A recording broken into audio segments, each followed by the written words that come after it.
안녕하세요. 인천 서구병 국회의원 모경정입니다. 오늘 기자회견 시작하도록 하겠습니다. 당원 주권 시대, 전국 청년위원장 선거도 함께합시다. 안녕하십니까. 더불어민주당 인천 서구병 국회의원 모경정입니다. 오늘 저는 우리 당의 미래와 청년 정치의 발전과 직결된 중요한 제안을 드리고자 합니다. 다가오는 더불어민주당 전국 청년위원장 선거는 우리 청년 당원의 목소리를 대표할 사람을 선출하는 중요한 행사입니다. 하지만 이번 선거가 과연 전국의 모든 청년들의 이야기를 담을 수 있는지, 그들이 공정하게 참여할 수 있을지에 대해서는 조금 의문이 듭니다. 현재 전국 청년위원장 선거는 2,000명의 권리당원을 대상으로 한 ARS 여론조사로 결정됩니다.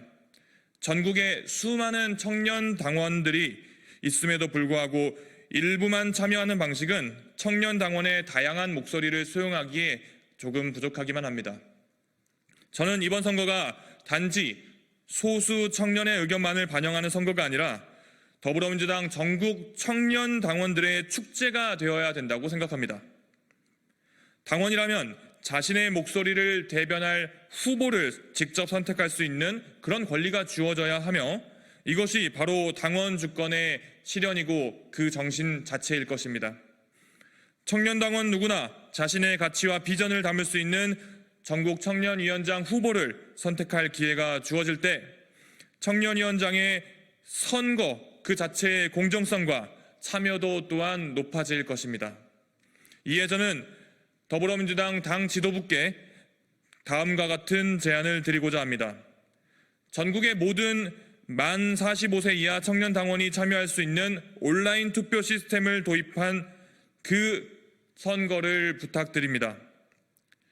전국의 모든 청년 당원이 직접 선거에 참여하여 자신의 열정과 비전을 당의 미래에 담아낼 수 있도록 합시다. 더불어민주당 비롯해서 우리 정치는 변화해야 합니다. 우리 당이 청년들의 목소리에 귀를 기울이고 그들과 함께 성장하는 정당이 되기를 희망합니다.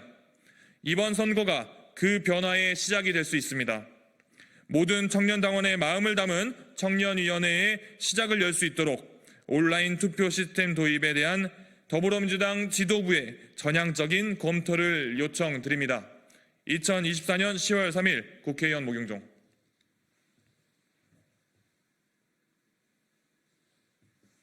네, 감사합니다.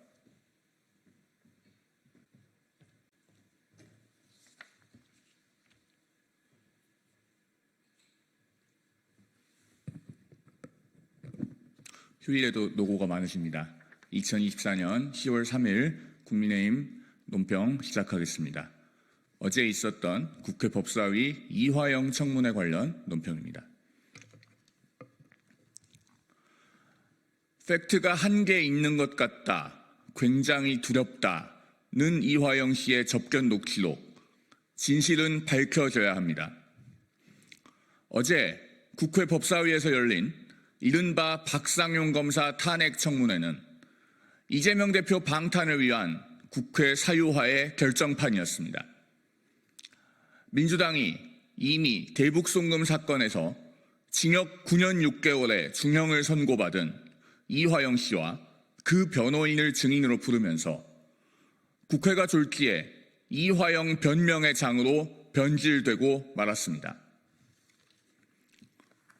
검찰의 회유와 압박 운운하는 이화영 씨의 주장은 일시, 장소, 행위, 주체가 거듭 달라져서 믿을 수 없다는 것이 사법부 판단으로 확인된 바 있습니다. 법원이 이화영 씨에게 중형을 선고함으로써 일고의 가치조차 없음도 분명해졌습니다. 그런데도 민주당은 이화영 씨의 일방적인 주장이 사실인 것처럼 단정하는가 하면 이화영 증인 많이 힘드시죠? 라며 이화영 씨를 격려하는 웃지 못할 장면까지 등장했습니다. 국회의 권능이 이재명 대표 개인의 방탄을 위해 악용되는 두 번 다시서는 안 될 최악의 사례를 민주당이 남긴 것입니다. 청문회가 시작하기 전까지는 이런 억지 청문회를 개최하는 것이 이화영의 유죄는 곧 이재명의 유죄라던 대북 송금 사건 때문인 것처럼 보였습니다. 그런데 어제 국회 법사위에서 공개된 이화영 씨와 변호인 간의 구치소 접견 녹음 파일의 내용을 보면 또 다른 배경이 드러납니다. 언론 보도에 의하면 이화영 씨는 김성태 쌍방울그룹 회장을 거론하면서 팩트가 한 개 있는 것 같다. 지금 사실은 굉장히 두렵다고 했습니다. 특히 녹취록에 따르면 이 씨는 김성태 회장이 폭로하려는 내용이 사실일 수 있다는 발언을 거듭했다고 합니다. 이화영 씨는 변호사비 대납을 말하는가 하면 무죄 나올 때 법원에 로비했다고도 언급했습니다. 정치자금에 관한 내용도 들어있습니다. 이 내용들을 보면 국회를 사유화한 청문회 개최의 또 다른 배경을 미루어 짐작할 수 있습니다. 지극히 이례적인 민주당의 이화영 고하기는 법원에서도 의구심을 가지고 있는 부분이기도 합니다. 지난해 이재명 대표의 영장 기각 당시 법원은 기각 사유에서 대북 송금의 경우 이화영의 진술과 관련하여 피의자의 주변 인물들에 의한 부적절한 개입을 의심할 만한 정황들이 있다고 한 바 있습니다. 이런 시도들이 비단 대북 송금 사건 때문만이 아니었다는 점 역시 녹취록을 통해 드러나고 있습니다. 변호사비 대납, 무죄 법원 로비, 정치자금, 어느 것 하나 그냥 넘길 수 없는 중대한 범죄 혐의로 연결될 수 있는 수사 단서들입니다. 철저한 수사와 진상규명이 반드시 필요합니다. 다른 누구도 아닌 이화영 씨가 본인의 입으로 언급했던 사안들입니다. 이 세 가지 사안의 진실은 한 점 의혹도 남김없이 명명백백하게 밝혀져야 할 것입니다. 2024년 10월 3일 국민의힘 대변인 송영훈.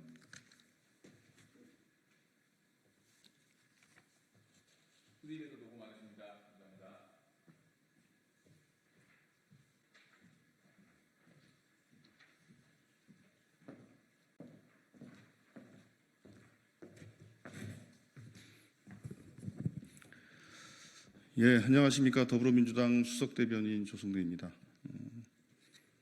휴일에도 나와서 고생 많으십니다. 예, 오늘 두 건의 말씀을 드리도록 하겠습니다. 대한민국의 모든 권력은 김건희로부터 나옵니까? 특검으로 민주공화국을 바로 세우겠습니다. 선출되지 않은 절대 권력자 김건희 여사의 위세가 실로 놀랍습니다. 명품백 수수, 주가 조작 연루, 공천 개입 등 숱한 의혹에도 처벌은커녕 기소조차 되지 않으니 절대 권력이 따로 없습니다. 주가 조작 일당들을 대통령 취임식에 초대하고 여당 대표까지 굴복시키는 안하무인의 절대 권력을 더는 방치할 수 없습니다. 특검만이 답입니다. 언론 보도에 따르면 일명 BP 패밀리라는 도이치모터스 주가 조작 사건의 큰손들이 김건희 여사와의 인연으로 윤석열 대통령 취임식에 초대됐었다고 합니다. 김건희 여사는 당시 주가 조작 혐의로 재판을 받던 고노스 도이치모터스 회장의 가족들까지 취임식에 초대했습니다. 주가 조작 일당과 가족들이 버젓이 대통령 취임식에 초대되다니 BP 패밀리가 절대 권력을 등에 업은 김건희 패밀리가 아니었다면 불가능한 일입니다. 김건희 여사의 절대 권력을 보여주는 보도는 계속 쏟아지고 있습니다. 올해 1월 한동훈 당시 국민의힘 비대위원장이 국민 눈높이를 들어 김건희 여사의 사과를 요구했지만 결국은 한동훈 위원장이 김건희 여사에게 사과하고 굴복했다고 합니다. 김대남 전 대통령실 선임행정관의 육성 증언입니다. 윤석열 대통령이 서천 화재 현장을 병품 삼아 벌였던 인면수심의 화해쇼 뒤에도 결국은 김건희 여사의 절대 권력이 있었던 것입니다. 김대남 녹취록을 대하는 대통령실의 태도도 가관입니다. 국민은 김대남 녹취록에 나오는 기막힌 이야기들을 해명하라고 요구하는데 대통령실은 김대남과 대통령 부부는 친분이 없다는 뚱딴지 같은 대답을 내놨습니다. 누가 김대남과 친하냐고 물어봤습니까? 친분이 없다고 하면 김대남이 대통령실 직원이 아니었던 게 됩니까? 엉뚱한 소리 하지 말고 김건희 여사가 지난 총선과 전당대회에서 무슨 일을 벌였는지나 답하십시오. 윤석열 정부에 다시 한번 경고합니다. 절대 권력자 김건희를 비호하기 위해 민주공화국의 질서를 파괴하는 일을 멈추십시오.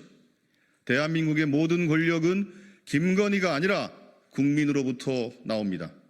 더불어민주당은 대통령이 걷어찬 민심을 다시 받들어 반드시 김건희 특검을 관철해 내겠습니다. 국민의힘도 더 이상 김건희 왕국에 부역하지 말고 특검법 처리에 협조하기 바랍니다. 다음입니다.